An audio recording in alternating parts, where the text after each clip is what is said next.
नमस्ते दोस्तों और विद्यार्थियों। जैसा कि आप सबको पता है, मेरा यहाँ पढ़ाने का एकमात्र उद्देश्य उन बच्चों तक पहुँचना है जिन बच्चों को ज़रा समझने में या समझाने में देर लगती है, या फिर वे बच्चे जो किसी भी वजह से अपने विद्यालय का क्लास नहीं कर पाते हैं, मिस कर जाते हैं। बहुत सारी मजबूरियां होती हैं, इस कारण उन बच्चों तक पहुंचना मेरा उद्देश्य है। इसलिए जो भी मेरे चैनल को नया देख रहे हैं, वे कृपया मेरे चैनल को लाइक, शेयर और सब्सक्राइब करके उन बच्चों तक मुझे पहुंचाएं जिन्हें मेरी आवश्यकता है। बात करते हैं क्लास 8 के चैप्टर 6 से जलवायु क्षेत्र। वैसे तो जलवायु बहुत सारे हैं, लेकिन क्लास 8 में प्रमुख 4 जलवायु के बारे में चर्चा की गई है। तो आज हम लोग उन जलवायु क्षेत्रों के बारे में पढ़ेंगे। विश्व पटल पर ये जलवायु क्षेत्र कौन कौन से हैं, इसके बारे में जानेंगे। इससे पहले कि जलवायु क्षेत्र के बारे में जाने, पहले जान लेते हैं मौसम और जलवायु। हमेशा कन्फ्यूज़न की बात रहती है, मौसम क्या होता है और जलवायु क्या होता है, दोनों अलग चीज़ हैं। लेकिन कई बार हम एक ही समझ लेते हैं। जानते हैं कि मौसम क्या होता है। मौसम के तत्व पहले जानते हैं। मौसम के तत्व यानी एलिमेंट्स क्या क्या होते हैं। किसी भी स्थान का जो मौसम बदलता है तो क्या क्या चीज़ होती है उसमें। एक तो होता है तापमान।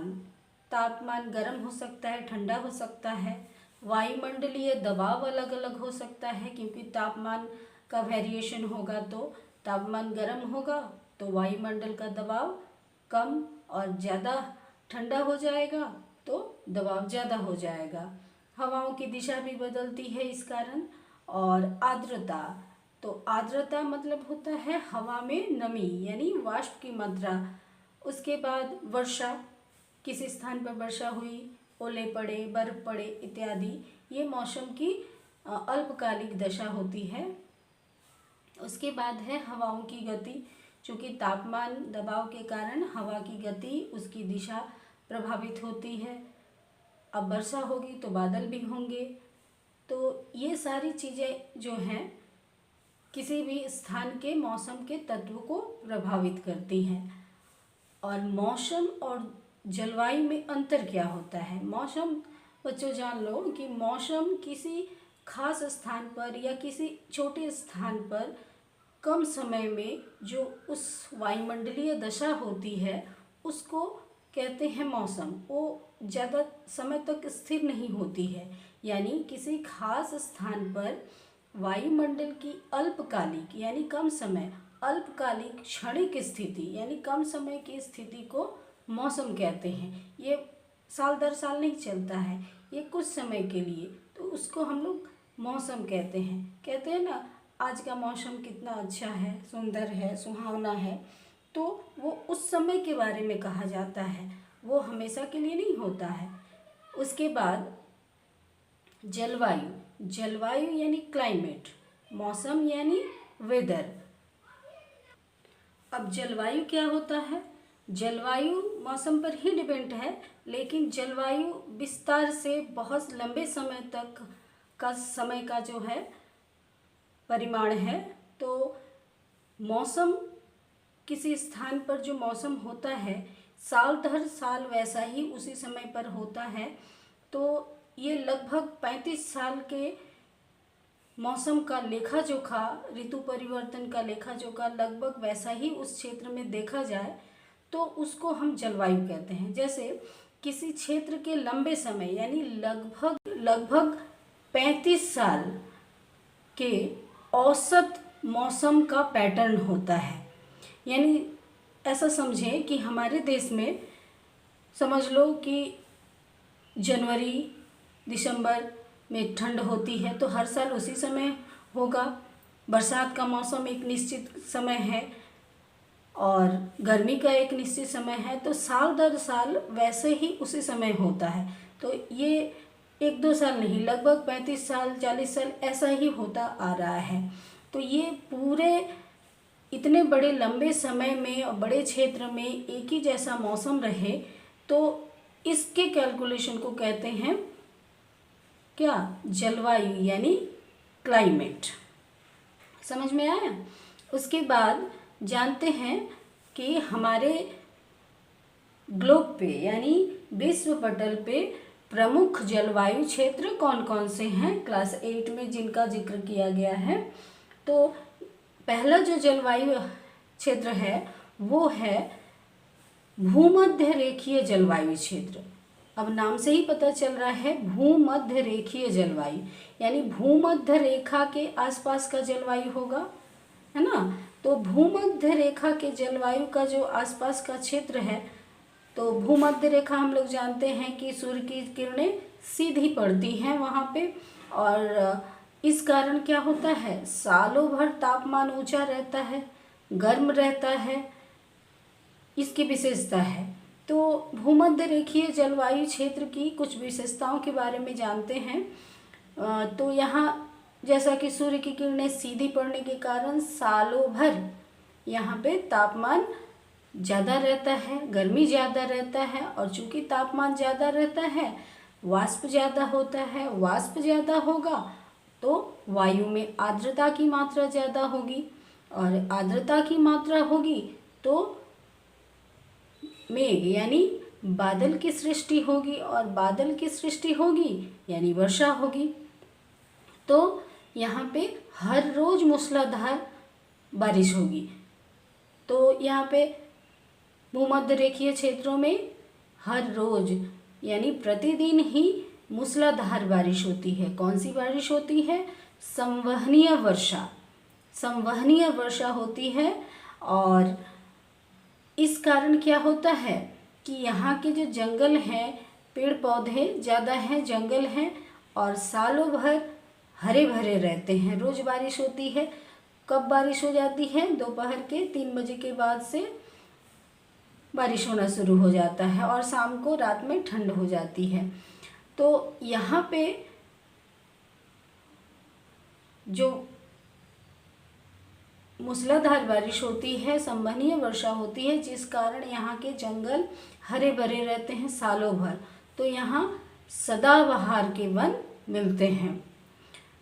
तापांतर बहुत कम होता है। तापांतर मतलब ताप में अंतर, यानी साल में कहीं 10 डिग्री हो गया तो कभी 45 डिग्री, ऐसा नहीं होता है। यहाँ सालों भर एक जैसा ही ऋतु होता है और गर्मी पड़ती है। तो ताप में अंतर, दिन में जैसा ताप रहता है रात में थोड़ा कम होता है ठंड, और दिन में सुबह वैसे ही शुरुआत हो जाती है। सालों भर ऋतु परिवर्तन नाम की कोई चीज़ नहीं होती है कि ठंड पड़ा या बहुत गर्मी या बारिश, ऐसा नहीं। रोज़ का जो है वहाँ पे बारिश होना, गर्म पड़ना वैसे ही रहता है। तो ऋतु परिवर्तन नहीं होता है, और वर्ष भर तापमान स्थिर ही एक जैसा ही रहता है सूर्य की किरणों के कारण। और सघन वन मिलते हैं, घने, क्योंकि पेड़ पौधे ज़्यादा होते हैं बारिश के कारण। और इसके बाद पढ़ते हैं कि किन क्षेत्रों में ये जलवायु पाई जाती है। विश्व में कहाँ कहाँ पाई जाती है ये जलवायु। तो जैसा कि भूमध्य रेखीय जलवायु नाम है, तो ये भूमध्य रेखा के दोनों ओर यानी 5 डिग्री से 10 डिग्री उत्तर और 5 डिग्री से 10 डिग्री दक्षिण अक्षांश रेखा के मध्य ये पाई जाती है। इस जलवायु के अंतर्गत दक्षिणी अमेरिका के अमेजन नदी की अववाहिका, दक्षिण पूर्व एशिया के इंडोनेशिया, मलेशिया, फिलीपाइंस और भारत के दक्षिण पश्चिम भाग और श्रीलंका के दक्षिणी भाग, कोलंबिया के पश्चिमी तट, मेडागास्कर के पूर्वी क्षेत्र, अमेरिका के पनामा, कोस्टा रिका, कैरिबियन द्वीपपुंज, इन भागों में जो है ये भूमध्य रेखीय जलवायु पाई जाती है। अब इसकी विशेषता तो हम लोग जान गए हैं। तापमान जो है 27 डिग्री से औसतन तापमात्रा रहता है और प्राय 38 डिग्री तक पहुंच जाता है। इसके बाद इस क्षेत्र को भूमध्य रेखीय क्षेत्र का रात्रि का शीत कटिबंधीय ऋतु कहते हैं। क्यों कहते हैं? क्योंकि यहाँ पे तापांतर ज़्यादा मिलता है और रात का तापमान जो है कम हो जाता है, क्योंकि बारिश होती है दोपहर के बाद। इसलिए इस क्षेत्र को विंटर ऑफ ट्रॉपिक्स कहते हैं, कटिबंधीय शीत ऋतु। प्राकृतिक वनस्पति के बारे में कहें तो यहाँ चूँकि सदाबहार वन मिलता है, इसलिए यहाँ पे महोगनी, रबड़, पाम, कोको, सिनकोना वृक्ष पाए जाते हैं और घने वन मिलते हैं। साल, सेंगून, आंवलूस, रबड़ के पेड़ पाए जाते हैं। रबड़ यानी वो पेड़ जिससे कि टायर बनता है, याद है ना। उसके बाद यहाँ पे जंगलों की एक अलग सी ही विशेषता है। क्या विशेषता है? कि इतने घने जंगल होते हैं कि घने जंगल होने के कारण क्या होता है कि एक दूसरे के ब्रांचेस यानी टहनियाँ एक दूसरे से लिपट जाती हैं पेड़ों की, और लिपटने से एक चद्दर जैसा या चद्दर नुमा आकार सा हो जाता है। सूर्य की रोशनी तक नीचे नहीं पहुंच पाती है, जिस कारण जो है अंधेरा छा जाता है। इस स्थिति को यानी ब्रांचेस या टहनियों के आपस में लिपटने से जो चद्दर नुमा आकार बन जाता है, उसको कहते हैं चंदोवा या कैनोपी कहा जाता है। ठीक है। और ये दुर्गम है। पेड़ों की सघनता घनी इतनी अधिक होती है कि यहाँ निकलना, यहाँ से किसी एक पेड़ को काट के निकालना भी बहुत ही जोखिम का और दुर्गम काम है। यहाँ यातायात भी करना बहुत कठिन है और जंगल में इतने अधिक भयानक कीट और विषैले सांप इत्यादि होते हैं, जैसे हिरण, गैंडा, हाथी, जेबरा, और जलाशयों में मगरमच्छ, विषैले कीट पतंग, सांप, विभिन्न प्रकार के सांप, गोरिल्ला, चिंपैंजी इत्यादि बहुत सारे जो है जीव जंतु पाए जाते हैं। कौन कौन से आदिवासी यहाँ पे रहते हैं, क्या क्या कृषि होती है और खनिज संपदा कौन कौन सी है और वर्तमान में स्थिति क्या है, इन क्षेत्रों की जरा पुस्तक से पढ़ लेना और इन्हें दोहराते रहना। अब आते हैं मौसमी जलवायु के बारे में। मौसमी जलवायु का क्षेत्र कौन सा है ग्लोब पे या पृथ्वी पर? तो पहले जानते हैं मौसम। मौसम शब्द का अर्थ क्या होता है? मौसम यानी जलवायु, ये अरबी शब्द है। तो मौसम शब्द का अर्थ होता है ऋतु। मौसमी जलवायु यानी मौसम शब्द ऋतु का इसका अर्थ है। इसकी स्थिति जो है 10 डिग्री उत्तरी अक्षांश से 30 डिग्री उत्तरी अक्षांश और 10 डिग्री दक्षिणी अक्षांश से 30 डिग्री दक्षिणी अक्षांश के बीच पाई जाती है। अधिकतर एशिया में Bharat, Bangladesh, Pakistan, Sri Lanka, Myanmar, Thailand, Vietnam, Taiwan, Cambodia, दक्षिणी चीन, फिलीपाइंस द्वीपपुंज के क्षेत्रों में ये पाया जाता है। इसके अलावा अफ्रीका के सोमाली यानी पूर्व में, अफ्रीका के पूर्व में सोमाली, मेडागास्कर, उत्तरी ऑस्ट्रेलिया के कुछ प्रदेश इस जलवायु में आते हैं। इस जलवायु की विशेषता जान लेते हैं जरा। इस जलवायु की सबसे बड़ी विशेषता यह है कि इस जलवायु में ऋतु परिवर्तन होता है। हवा की दिशा से मौसम बदलता रहता है। वर्षा अनिश्चित और असमान होता है, यानी वर्षा का कोई निश्चित परिमाण नहीं है कितना होता है। तो वर्षा अनिश्चित होता है, असमान वितरण है, माने पूरे क्षेत्रों में एक जैसा बारिश नहीं। इस जलवायु की विशेषता एक और ये है कि इसमें वर्षा का मौसम आता है, आर्द्रता ज़्यादा होती है और शीत ऋतु शुष्क होती है, यानी शीत ऋतु में वर्षा नहीं होती है, अनिश्चित वर्षा होती है। एक और विशेषता यह है कि सब जगह बराबर वर्षा नहीं होती है। सालों भर तापमान का बदलाव होता रहता है, भिन्नता होती है, एक जैसा प्राय नहीं रहता है, हर 2 महीने पर चेंज होता रहता है और ऋतु परिवर्तन होता है। गर्मी, वर्षा, शुष्क, शीत इत्यादि ये चलते रहते हैं। हवाओं की दिशा अनिश्चित होती है।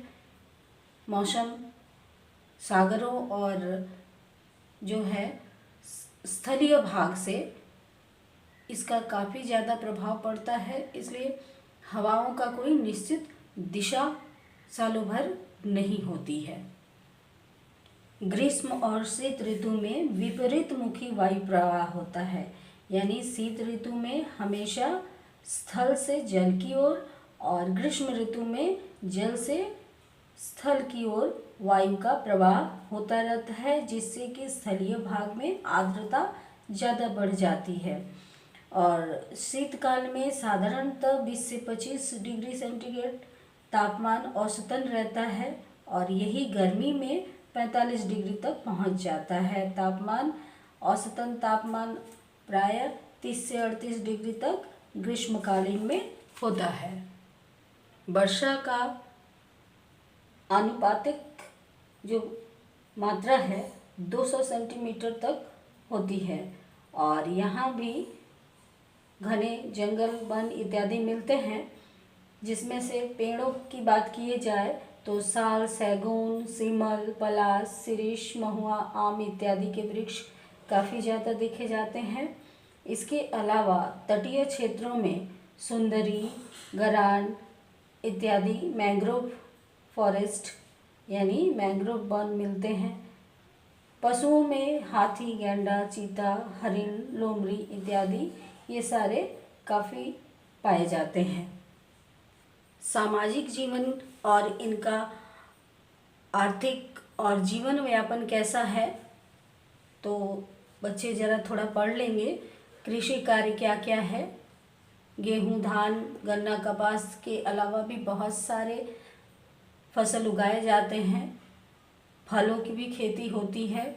खनिज शिल्प क्या क्या है, परिवहन व्यवस्था कैसी है इन इलाकों की, ज़रा इसको रीडिंग करेंगे, देखेंगे और इसको याद करेंगे।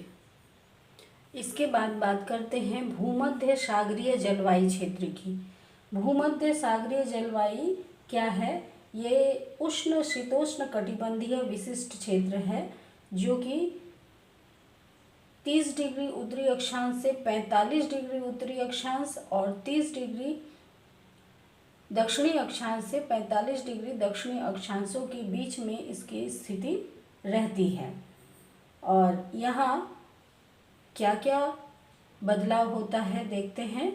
यहाँ हल्की सर्दी पड़ती है और आर्द्रता रहती है सर्दियों में, यानी यहाँ ठंड में बारिश होती है। गर्म ऋतु जो होता है ग्रीष्म ऋतु, उसमें बारिश नहीं होती है। ग्रीष्म ऋतु ज़्यादातर शुष्क होता है। मौसम का बदलाव भी होता है यहाँ पे। यहाँ पछुआ पवनों से शीतकाल में वर्षा होती है। फलों की खेती ज़्यादा होती है। यहाँ फलों की खेती के लिए यह जलवायु काफ़ी ज़्यादा फेवरेबल है, यानी अनुकूल है। तुषारपात नहीं होता, यानी बारिश होती है शीतकाल में लेकिन बर्फ़ नहीं गिरता। और वार्षिक वर्षा का अनुपात 25 से 150 सेंटीमीटर वर्षा हो पाती है। अटलांटिक महासागर से प्रवाहित जलीय वाष्प पश्चिमा यानी पश्चिम से पछुआ वायु के साथ जाकर बारिश कराती हैं। किन क्षेत्रों में यह पाया जाता है? यह जलवायु यूरोप में फ्रांस, इटली, स्पेन, ग्रीस, पुर्तगाल, अल्बानिया, यूगोस्लाविया, एशिया के तुर्की, इज़राइल, सीरिया, लेबनान और अफ्रीका के मिस्र, मोरक्को, लीबिया, अल्जीरिया, यूनेशिया, इन देशों में जो है भूमध्य सागरीय जलवायु पाई जाती है। इसके अलावा उत्तरी अमेरिका की कैलिफोर्निया, दक्षिणी अमेरिका के चिली, दक्षिणी अफ्रीका के केप टाउन, ऑस्ट्रेलिया के दक्षिण पश्चिम भाग में इस जलवायु का प्रभाव देखा जाता है। अब इस जलवायु में क्या होता है कि संपूर्ण वर्ष मृदुल यानी ज़्यादा गर्मी नहीं, समशीतोष्ण जलवायु पाई जाती है। तापमान शीतकाल में 5 डिग्री से 27 डिग्री के बीच औसतन रहता है। ग्रीष्मकाल 21 डिग्री से 27 डिग्री तक, और वार्षिक तापांतर ज़्यादा होता है यानी 17 डिग्री सेंटीग्रेड। ग्रीष्म ऋतु में भूमध्य सागरीय क्षेत्र में ज़्यादा उच्च दाब रहता है। यहाँ मुख्य रूप से 3 प्रकार की वनस्पतियाँ पाई जाती हैं, जैसे सरल वर्गीय वृक्ष, सदाबहार वृक्ष और झाड़ियाँ। तो सरल वर्गीय वृक्ष में पाइन, फर, सीडर, सदाबहार वृक्ष में ओक, कार्क, यूकेलिप्टस, रोजवुड, और झाड़ियों में आता है मैपल, लॉरेल, रोजमेरी, लेवेंडर जाति। और हाँ, यहाँ पे जैतून के वृक्ष ज़्यादा पाए जाते हैं। जैतून यानी ऑलिव ऑयल, ऑलिव के पेड़। ऑलिव ऑयल मिलता है, हम लोग देखते हैं एडवर्टाइजों में, तो वही जैतून। इसके अलावा यहाँ पे बहुत सारे पशुओं की जो है पाली जाती है। पशुएं मवेशियाँ हैं, तो पशुओं के कारण चूँकि मौसम अच्छा है तो यहाँ पशु भी पाले जाते हैं, कृषि भी होती है, फल की खेती ज़्यादा होती है, इसलिए इस क्षेत्र को फलों की टोकरी भी कहा जाता है। फलों में अंगूर, जैतून, सेब, नाशपाती, ऑरेंज, पीच, खुबानी, अखरोट, बादाम इत्यादि बहुत प्रकार के जो हैं फल उगाए जाते हैं, इसलिए इस क्षेत्र को फलों की टोकरी भी कहा जाता है।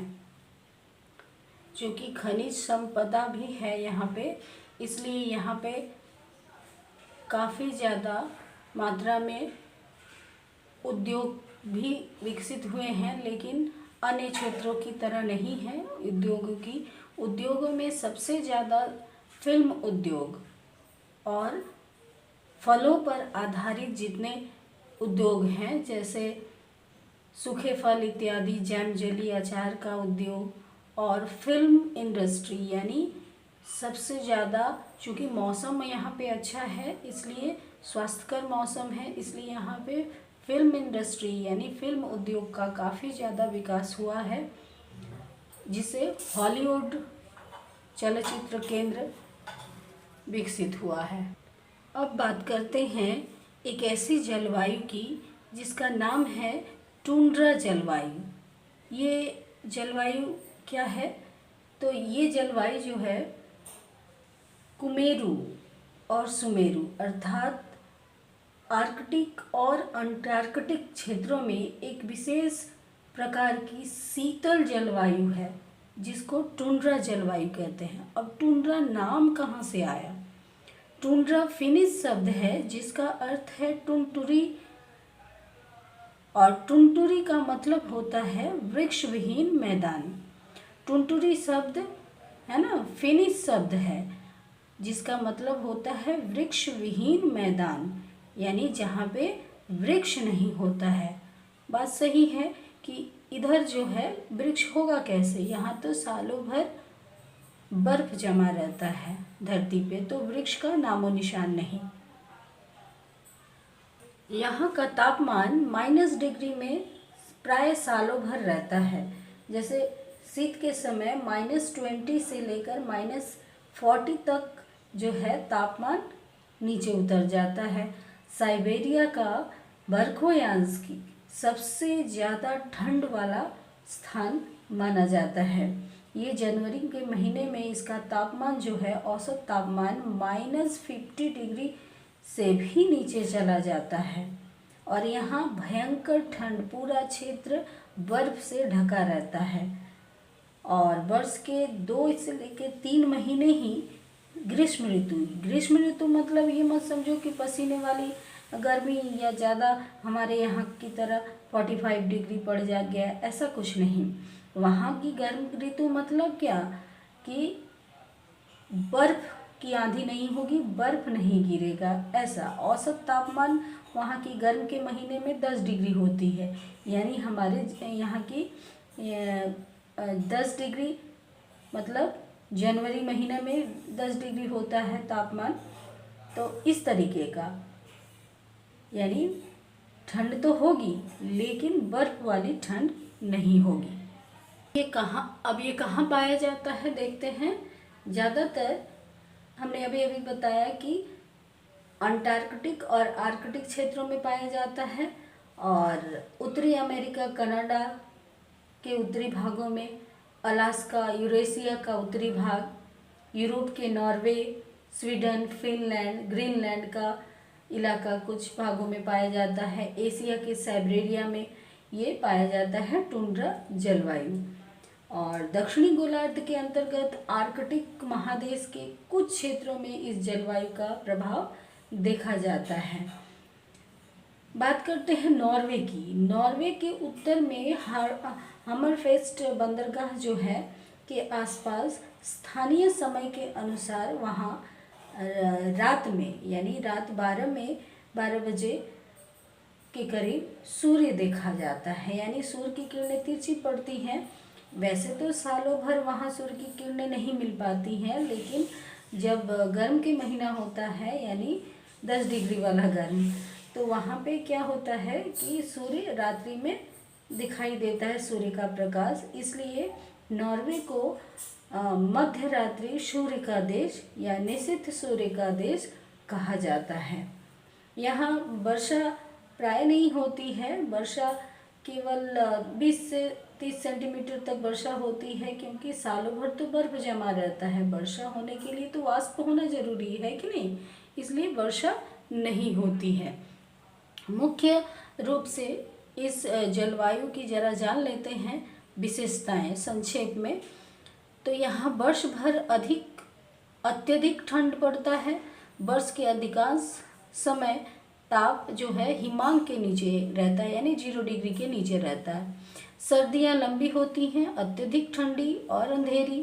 तापमान कभी कभी 10 डिग्री से ऊपर नहीं जा पाता है, यानी इनका यहाँ का गर्मी का मौसम। वर्षा नहीं होती। आर्कटिक और अंटार्कटिक क्षेत्रों में यह जलवायु पाया जाता है। वृक्ष तो बिल्कुल ही नहीं पाए जाते हैं, क्योंकि सालों भर वर्षा नहीं होती है, और ना ही मिट्टी पाई जाती है। मिट्टी तो बर्फ से ढकी रहती है ना, इसलिए वर्षा भी नहीं, वृक्ष भी नहीं। यहाँ का एक विशेषता है परमाफ्रॉस्ट। ये क्या होता है? ये वो चीज़ है, यानी बर्फ़ तो हट जाती है 2 से 3 महीने यहाँ की ज़मीन की, कुछ क्षेत्रों की, सारे क्षेत्रों में नहीं हट जाती है, लेकिन जो ऊपरी लेयर है पृथ्वी का वो जमा हुआ रहता है, यानी वो भी बहुत ही ठंडा। तो यहाँ की एक विशिष्ट विशेषता ये है परमाफ्रॉस्ट, जो सतह के नीचे जमी हुई ज़मीन की एक स्थायी परत है, जो कि काफ़ी ठंडी जमी हुई है। तो वहाँ तो पेड़ लगाने के कोई प्रश्न ही नहीं उठता है। इस कारण ये अत्यंत छोटी ग्रीष्मकाल होती है यहाँ पे, और चूँकि बर्फ़ जब गलता है 10 डिग्री तक के तापमान वाले परिस्थिति में, तो क्या होता है यहाँ पे काई, लाइकेन और कम मात्रा में थोड़ी थोड़ी छोटी छोटी झाड़ियाँ उगाती हैं। इसके अलावा पेड़ पौधा का कोई नाम निशान नहीं है। तो आशा है यहाँ तक समझ में आया होगा। इसके अलावा जो भी है, थोड़ा किताब से यहाँ की जनजाति के बारे में पढ़ना। टुंड्रा प्रदेश के जनजातियों का या यहाँ के लोगों का जो है जीवन काफ़ी कष्टमय है, क्योंकि सालों भर बर्फ में रहना पड़ता है। यहाँ एस्किमो, रेड इंडियन समुदाय के लोग रहते हैं। यूरेशिया में शोमोदे, याकुत, लेपंग में ल्याप, फिनलैंड में फिन जातियाँ रहती हैं। और जो यहाँ मनुष्य रहते हैं वो बर्फ़ के घरों में, यानी बर्फ़ के घर में रहते हैं, उसको कहते हैं इग्लू। और कभी कभी है तंबू टंगा कर भी वो लोग रहते हैं। तो तंबू को वहाँ ट्यूपिक कहा जाता है, जो कि सील मछली के चमड़े से बनाए हुए रहते हैं। तो सोचो कितना कठिन जीवन है यहाँ का। बर्फ पे चलना, एक स्थान से दूसरे स्थान तक जाना भी काफ़ी कठिन है। तो एक स्थान से दूसरे स्थान जाने के लिए वे लोग स्लेज गाड़ी का प्रयोग करते हैं। स्लेज गाड़ी यानी बर्फ़ पर सरक सरक कर जाता ही है, और उसे कैरबू या वहाँ का रेंडियर नामक पशु जो है खींचता है, और उस तरह से जो है एक स्थान से दूसरे स्थान पे लोग जाते आते हैं। यहाँ का जीवन काफ़ी कष्टदायक है। आशा है समझ में आया होगा, और इसे थोड़ा और पढ़ना समझना, किताब को पढ़ना बहुत ज़रूरी है, क्योंकि पुस्तक से बड़ा या पुस्तक से बेस्ट कोई और फ्रेंड नहीं होता है। पुस्तक को पढ़ो, समझो, और एक बार नहीं, 2 बार नहीं, समझो। और मेरे यहाँ तो मैं हूँ ही, जितना हो सके मैं प्रयास करूँगी अपने बच्चों के लिए। तो पढ़ना, ठीक है, और कमेंट करके बताना कि कहाँ असुविधा हो रहा है। आज के लिए यहीं तक। Thank you.